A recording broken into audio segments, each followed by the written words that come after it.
Good morning, chameleon wranglers. Today we're going to talk about a special handling case, and that is when the chameleon is scared or angry enough to bite you. The only time you should ever handle a chameleon who's scared enough to bite you is if it's required for medicating them for their health. There may come a time when you have to deal with a chameleon who's gone way beyond annoyance at your antics. Should that time come, you'll need to know how to handle this fiery tree dragon.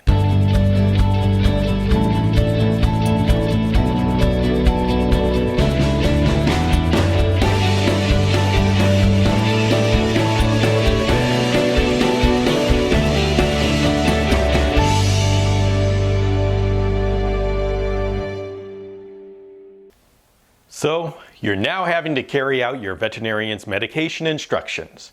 Your patient is a chameleon that wants nothing to do with your and your accomplice's nefarious plans. Many chameleons will shy away from your hand and be nervous. We want to respect these creatures in their fear. No one ever tamed down through force. But you do not have the time for months of taming sessions because you need to deparasitize your chameleon, administer antibiotics, or even give an injection for their own health now. To hold a chameleon that wants you dead, you're going to have to hold it behind the head. But this is not a pinch. You're not squeezing your chameleon. You are providing a firm structure that allows your chameleon space to breathe normally and unrestricted. But it prevents the head from coming around and biting you. I'm using Blue because he's so chill that this will be an annoyance, but not a life-threatening panic. Although, I don't think he likes me right now. Now, some of you who have gone through this before are raising your hand to point out that there's a step that I have glossed over. We have to get the chameleon into our grip to begin with, and this is not straightforward. Your chameleon is already wise to what you're up to, and instinctively protects his backside. Having the ability to see in two directions at once doesn't make things easy for you. Unfortunately, you'll have to break most of our handling rules to administer the medication. To illustrate how to extract and handle a chameleon that is not cool with your school, I have gone to deepest, darkest Florida to the lair of Wiedemann and Nicole Paddock of T.R.Herp. It is there that we will find the Mountain. The Mountain is an adult male yellow-lipped Parsons chameleon, like Blue here. The Mountain, though, has not read the books about Parsons being gentle giants, and poor Lewis and Nicole have the unenviable task of wiping ointment on his underside.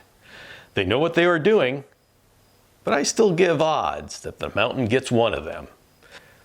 Let's watch as Lewis and Nicole demonstrate how to handle and medicate a chameleon that could put some major hurt on his keepers.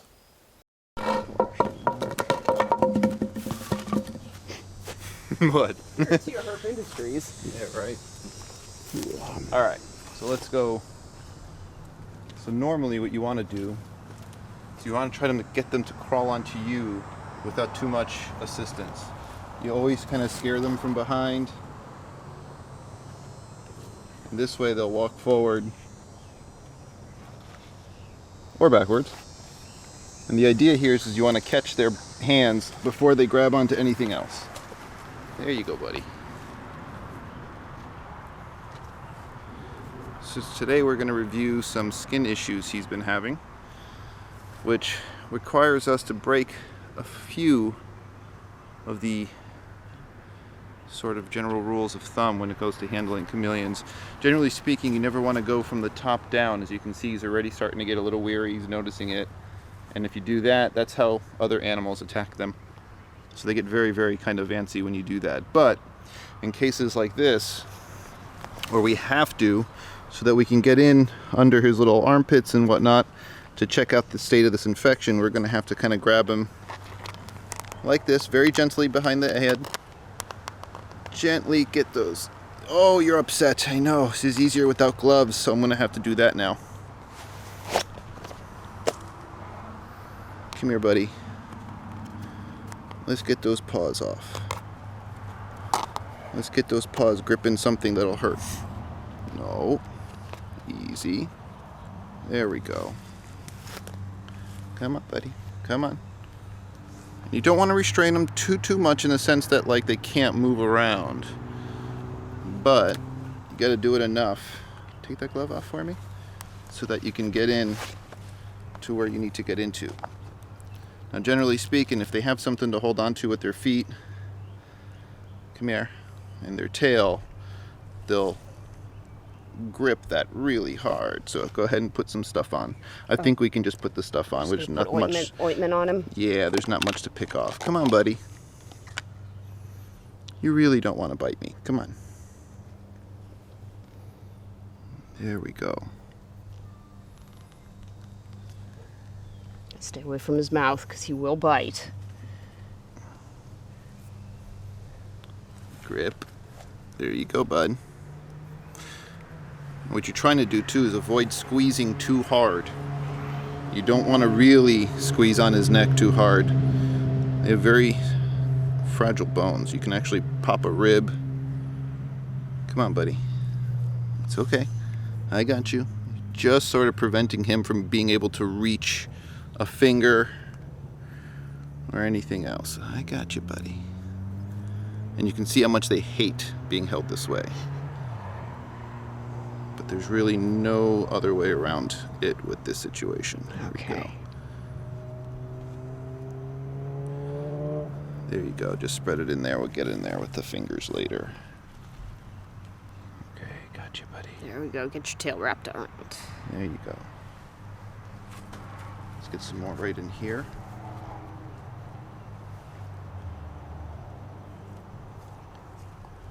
There you go, but friend. You got some in here. We got some up in here, up under here. Oh. I got you. Get that belly a little bit.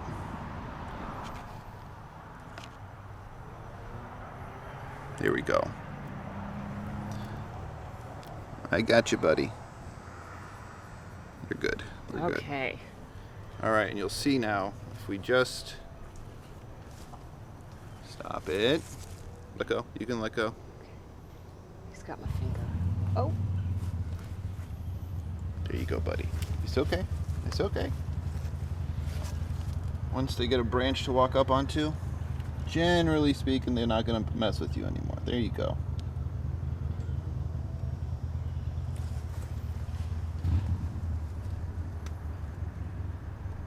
You'll see how far they sink their eyes in. They really hate this. They get so stressed out when this happens.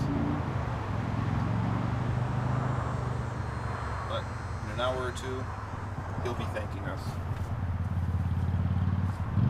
And that's how we hold our Parsons chameleon.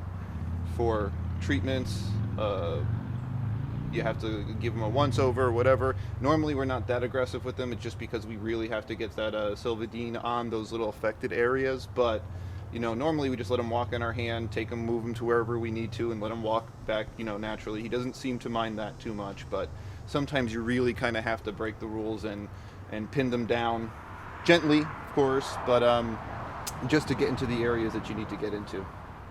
And now the second most important thing, washing your hands.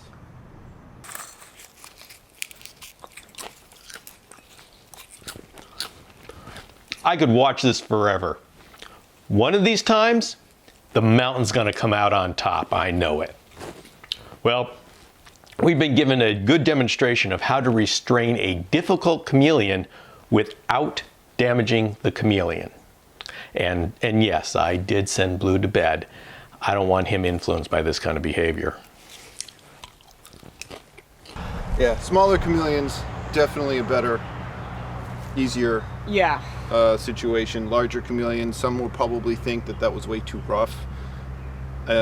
We can probably go in there with longer Q-tips and try to get those areas, but as you remember, we really had to go in there and take a lot of that infection out, a lot of the dead skin that was underneath the skin folds, the little blisters Oh, yeah, 'cause that it were was all starting in the little curves and all of those nooks and crannies, so we really Yeah. had to get all of that out of there. Yeah, and it's actually starting to look really, really good now that we've been doing this. I mean, he hates it, but It is working. It is working, so we can see that.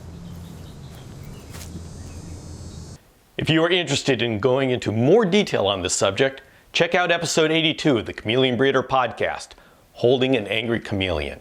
The link is in the description. Thank you very much for joining me in blue here. I am your host, Bill Strand, signing off. Go into that world and soak up everything it has to offer. Learn, understand, and pass it on. This is our community. Take care of each other and keep us strong. I'll see you next time on the Chameleon Breeder Videocast.